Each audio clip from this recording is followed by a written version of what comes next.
విశ్వవిద్యాలయ వైస్ ఛాన్సలర్కి వ్యతిరేకంగా పెద్ద ఉద్యమం చేపట్టాను నేను స్టూడెంట్స్ అందరితో కలిసి. విద్యార్థి రాజకీయాల్లో తిక్కని తినిగా ఉన్నాను. అనేక రకాల పోరాటాలు చేశాం. ఆఖరికి విద్యార్థి ఉద్యమ సందర్భంగా జయప్రకాష్ నారాయణ పిలుచుకొచ్చి విశాఖపట్నంలో మీటింగ్ పెట్టించాను నేను. లోకనాయక్ జయప్రకాష్ నారాయణ ఆయన సంపూర్ణ విప్లవానికి పిలిపించాడు. ఆ తర్వాత జయప్రకాష్ నారాయణ ఏదో దేశంలో మార్పు రావాలన్నాడు, మంచిది అనుకున్నాం. ఆ తర్వాత ఎమర్జెన్సీ పెట్టారు.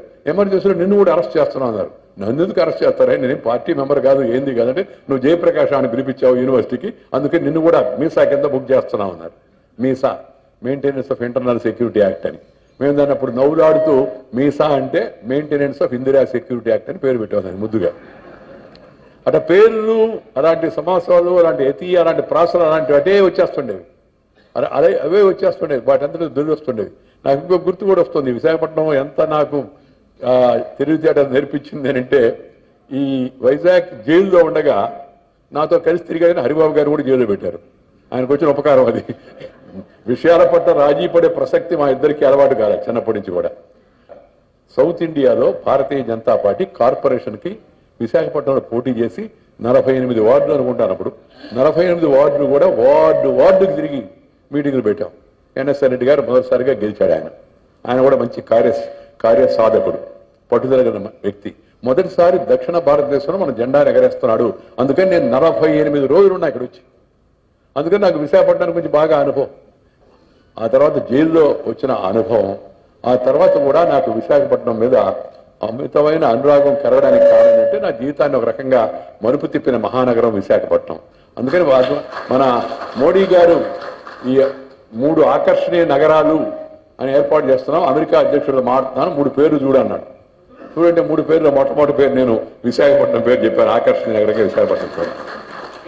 ఎందుకంటే మనకి ఈ ఊరు అలాంటిది. దీని అన్నిటికన్నా ప్రధాన కారణం ఏంటంటే ఈ ఊళ్ళో ఉన్న జనం, సామాన్య జనం చాలా సంస్కారంతో, చాలా వినయంతో, చాలా కలిసిపోయే మనస్తత్వంతో ఉంటారు. మొన్న ఈ హుద్హుద్ తుఫాన్ వచ్చిన వెంటనే నాకు మనసులో అనిపించింది ఏమనంటే ప్రైమ్ మినిస్టర్ వస్తే బాగుంటుందని చెప్పాను ఆయన. జనరల్గా నేను ఏమైనా చెప్తే ప్రైమ్ మినిస్టర్ కాదనడు. పక్కన వీళ్ళు చెప్పారు ఏమని, ఇప్పుడు గొడవ అంత పెద్ద తుఫాన్ వచ్చి మొత్తం నాశనం అయిపోయింది, ఇప్పుడు పోతే జనం కొద్దిగా పాలు దొరకడం లేదు, నీళ్లు దొరకడం లేదు, గొడవగా ఉంటుందేమో అని. నేను అన్నాను పోదాం పండి సార్ పర్వాలేదని. వచ్చాం. ప్రధానమంత్రి తిరిగాడు, చూశాడు. తర్వాత ఊరిలో ఒకసారి అంత విస్తారంగా వెళితే ఎట్లా ఉంటుందని ఐడియా వచ్చింది. పోవాలని కోరుకుంది, కానీ మనసులో కొంచెం సంకోచం ఉంది. ఊరిలో పోతున్నాము, 2 రోజులు కరెంటు లేదు. 3వ రోజు వచ్చాం మేము. 2 రోజులుగా కరెంటు లేదు, నీళ్లు లేవు, పాలు లేవు. ఎంత కోపంగా ఉంటారు జనం అనుకున్నాం.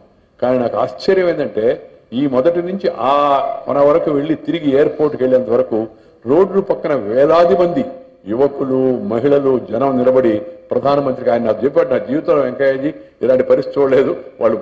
వాళ్ళంతా హుద్హుద్ తుఫాన్లో బాధపడుతుంటే పిఎం బుల్లెట్ ప్రూఫ్ కారులో పోతుంటే కనపడిన ప్రతి ఒక్కరు చేయి ఇటు చూపిస్తారు. ఆయన ఆశ్చర్యపడి ఏంది ఇదంతా. అదే విశాఖపట్నం స్పెషాలిటీ అని చెప్పాను నేను. ఇదంతా ఆత్మనిర్భరం, అంత ఆత్మనిర్భరం. It's a real cosmopolitan city in the country ఇది. అందుకే దీనికి అన్ని ఏ అవకాశాలు వచ్చినా అవన్నీ ఒక చెయ్యి విశాఖపట్నం వేస్తున్నాం మేము అందరం కూడా. ఎందుకంటే ఈ నగరం, దీన్ని ప్రధానమంత్రి గారు ఎన్నికల ప్రచారంలో చెప్పాడు, హరిబాబు గారు ఎన్నికల ప్రచారంలో ఏమనంటే ఇది అంతర్జాతీయ ముఖద్వారం కావాలా అని చెప్పాను. ఆ విధంగా అవుతుంది. నాకు భవిష్యత్తులో గుర్తుంది. అప్పుడు దాకా నేను ఉంటానని తెలవగానే 15-20 ఏళ్ల తర్వాత విశాఖపట్నం చూస్తే ఇది కలకత్తాను, కొచ్చిన్ని, లేకపోతే ముంబైని వీటన్నిటిని మించిపోయిన నగరంగా తయారవుతుంది.